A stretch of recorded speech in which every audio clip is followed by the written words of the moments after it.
Ahoy! There have been a crazy amount of news as well as info about upcoming content in the recent days, so let's dive right into it. First, to get these ones out of the way quickly, because they're not really that relevant to the upcoming content, the leaderboards rewards issue is known and notifications and stuff are on hold for a while until they have fully resolved that. Also, the character restriction on servers has been lifted. I was hoping this was coming after they allowed transfers out of Fresh Start, even if you had a character on another server. So now you can have multiple characters on one server, but only one of them can be your dedicated PvP character and war character and whatnot. So this is nice for being able to transfer out of Fresh Start or even out of other servers and bring your characters together if you want to, though trading between them would obviously still require another person to help you out. But now let's get into the big information about the future of New World.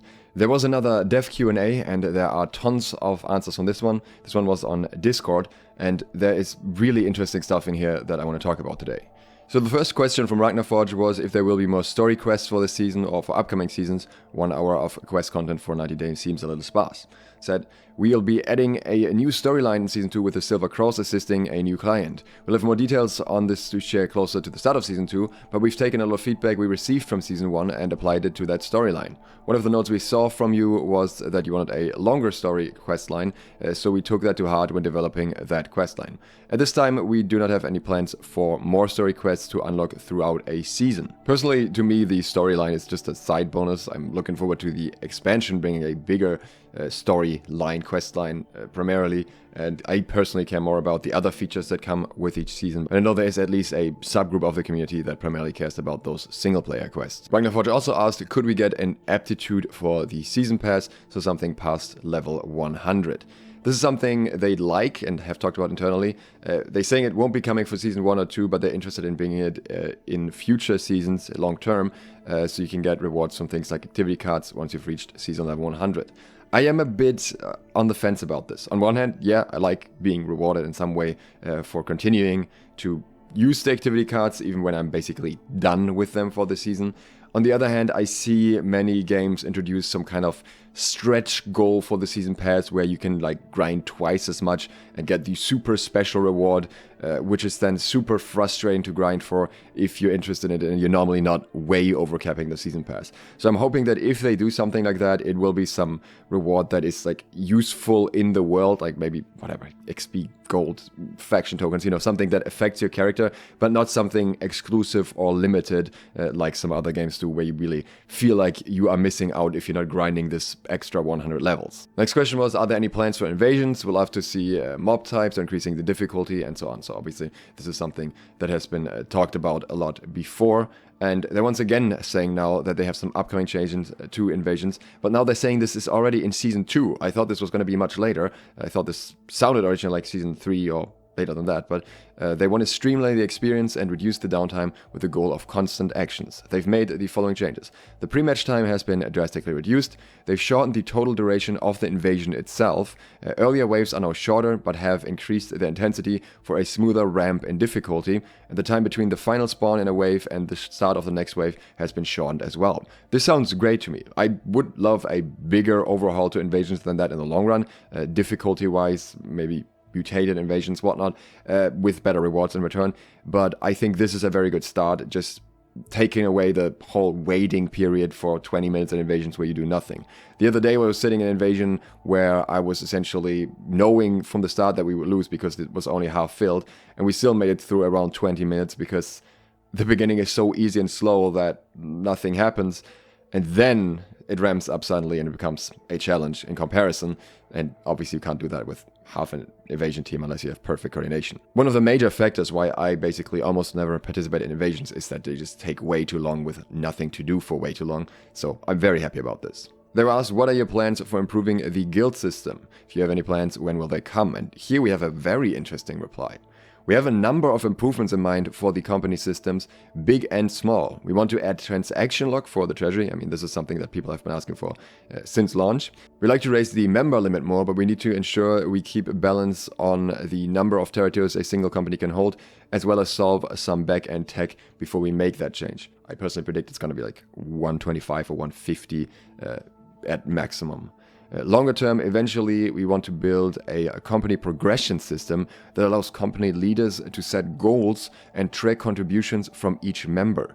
We'd like to get at least some quality of life items out to players by the end of 2023, but larger items will need to wait until after our cross-world activity finder feature is complete around the holidays. Now, this makes sense from the perspective of which team is working on this.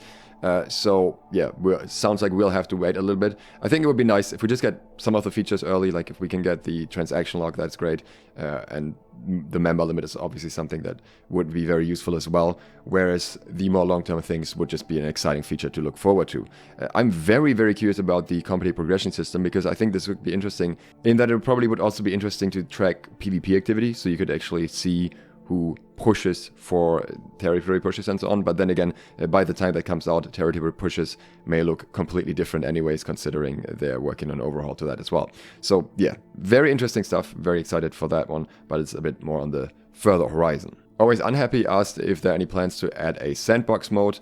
The response here was we do not have any plans to create a sandbox mode nor give players full developer-like abilities to create items or content on demand.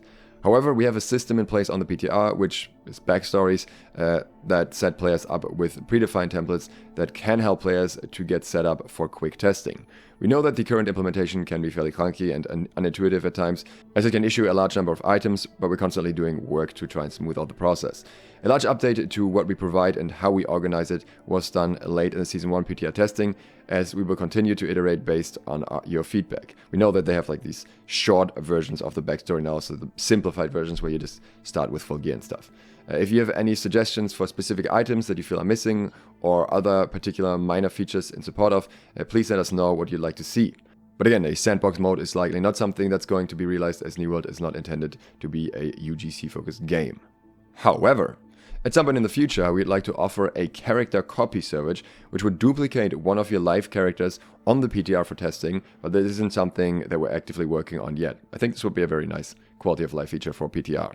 Have you given any thought to updating other weapon animations as you did for the bow to make them more fluid? They're always on the lookout for issues with animations and blending between animation states in order to make the feel of navigation and combat better. They have nothing specific to call out at this time, but over time they intend to smooth out the rough edges in their animations. I would call it spear at this point. This has very clunky feeling in some ways. In addition, as we rework weapons in the future, we will be focusing on making the animations more fluid and responsive, as they did with the recent fire staff changes. So I guess musket users can look forward to that, probably as the next weapon.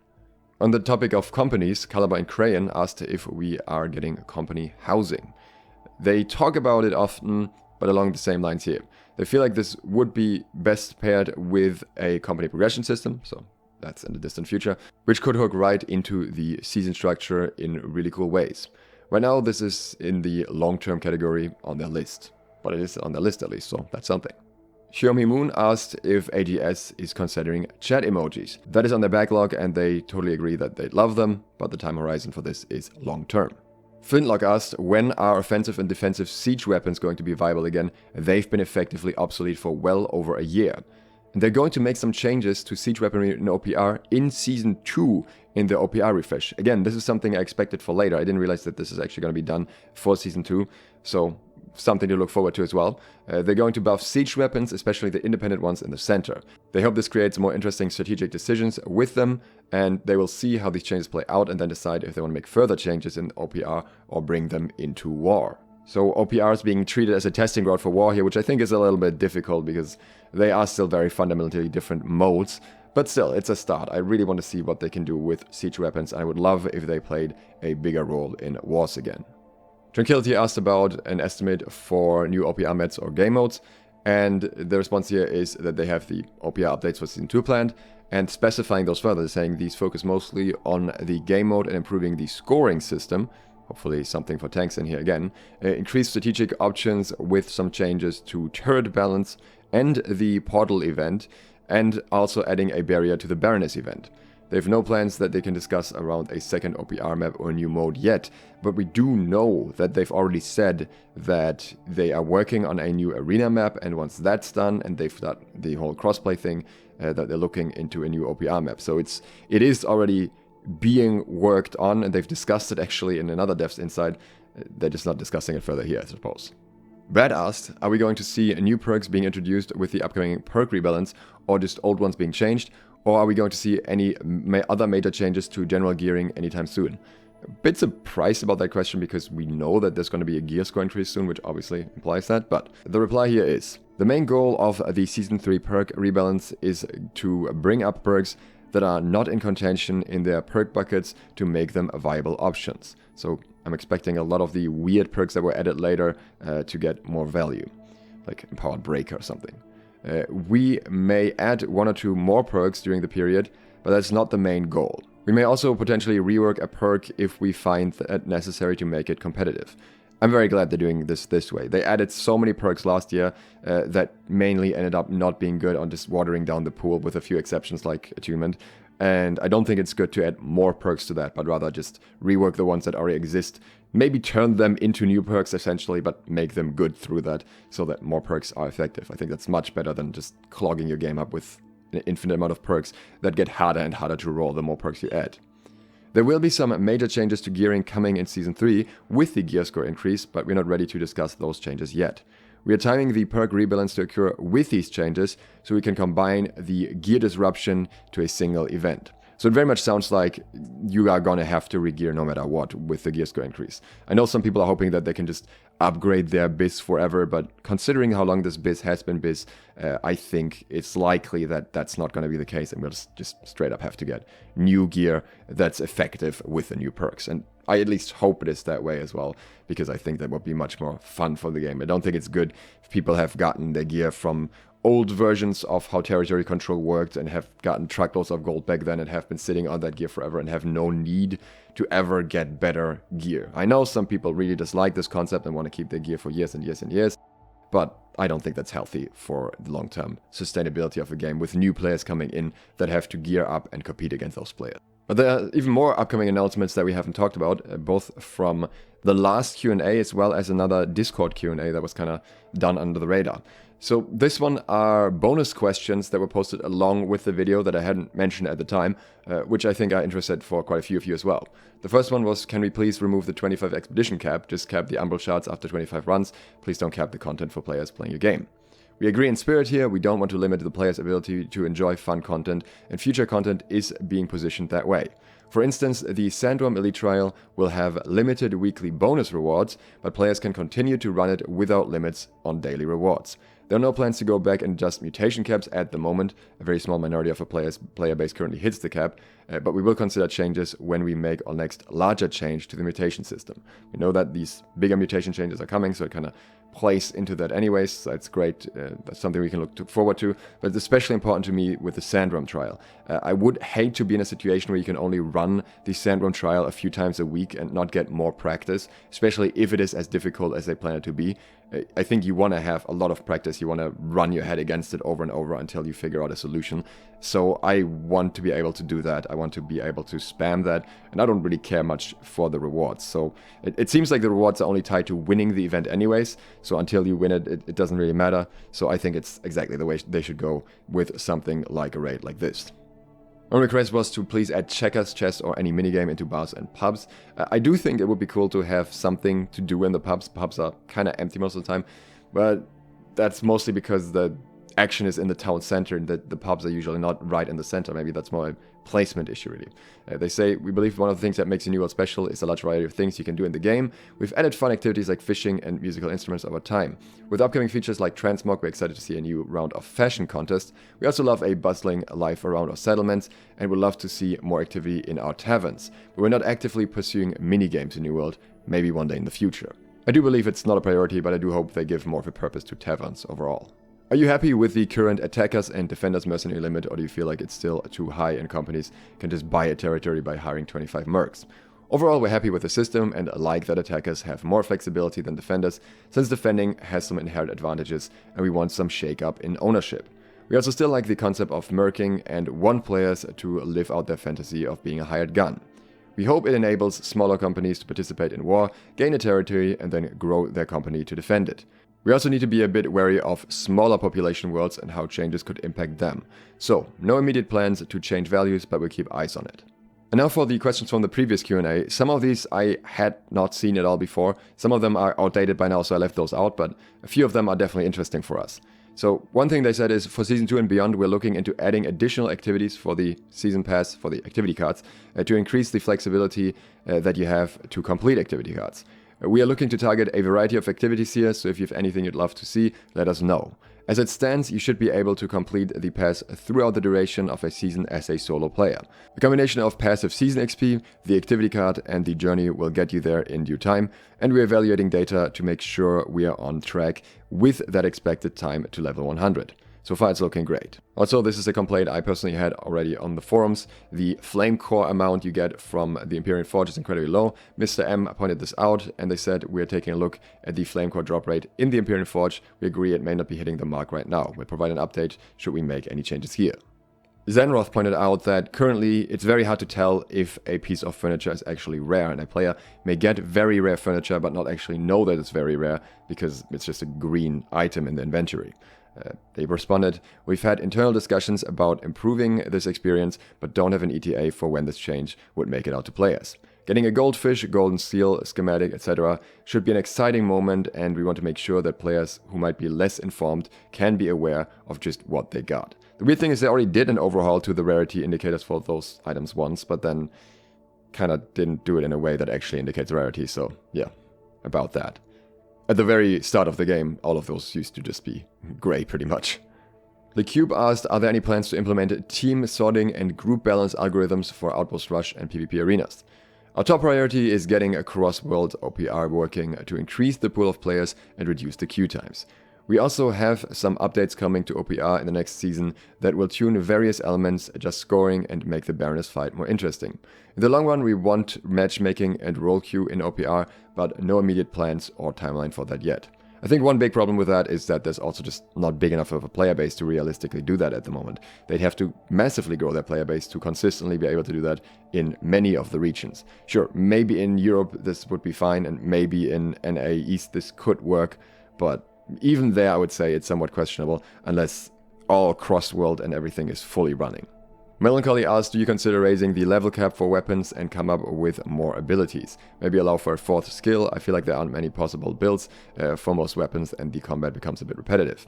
They responded, there are no plans for another active ability on weapons at the moment, but they did add the Hard Rune gems that added a 4th ability to builds, and they plan to continue introducing new options there over time. Overall, I think build variety comes from you and your decision. There are many ways in which you can increase build variety for yourself by running unusual builds that can still be very effective in New World. New World makes it very easy to mix and match different weapons that otherwise wouldn't seem like they have much synergy, and through that you can achieve decent amounts of variety. In fact, I would argue many other MMOs that use a lot of abilities still establish a meta where you only use a few ones frequently and the other ones are just like bonus added ability, and you still end up with the same basic rotations. Tilesif asked if the 20-man world boss is instanced, and Nips responded that it will in fact be instanced. Jake asked if there are any plans to reduce the number of total mutations, bringing us from M10 to maybe M1 to M4 instead, keeping the overall difficulty level while making it easier for players to progress. Nips responded that they're actively discussing this topic, but can't release any details yet. We keep hearing about this over and over. They've been talking about this for a long time. We know they are working on this. I think they are well past the point of discussing it. It seems like there's something that they haven't figured out with it yet, or something they're not happy with, and that's why they're stalling it for so long. We know that originally it was meant to come out early this year, actually. The fact that they didn't release it with the Season 1 Forge release very much indicates to me that they were just not happy with whatever they had at the time. Because otherwise that would have just been the perfect moment. Now at this point you may feel a little bit lost in the sauce with all the upcoming info, and that's understandable. And what I'm doing at the moment is I'm working on a roadmap of all the upcoming content they have announced that's not on the real roadmap, just to bring a bit of clarity into this. So if you're interested in seeing that, consider subscribing and clicking the bell. Also in the next days we'll talk again about the shirking changes, going a bit more in depth on that, and I'll also give you some direct gearing recommendations, and I will also hopefully finally be able to do the mutated expedition guide, because I've been stalling that in favor of so much more time dependent content, but hopefully I'll be able to squeeze it in very soon. If you're interested in early trading tips or just chatting with me in Discord, then consider supporting me on Patreon. Thanks to my patrons who already do exactly that. Thank you for watching. SLOTH, out.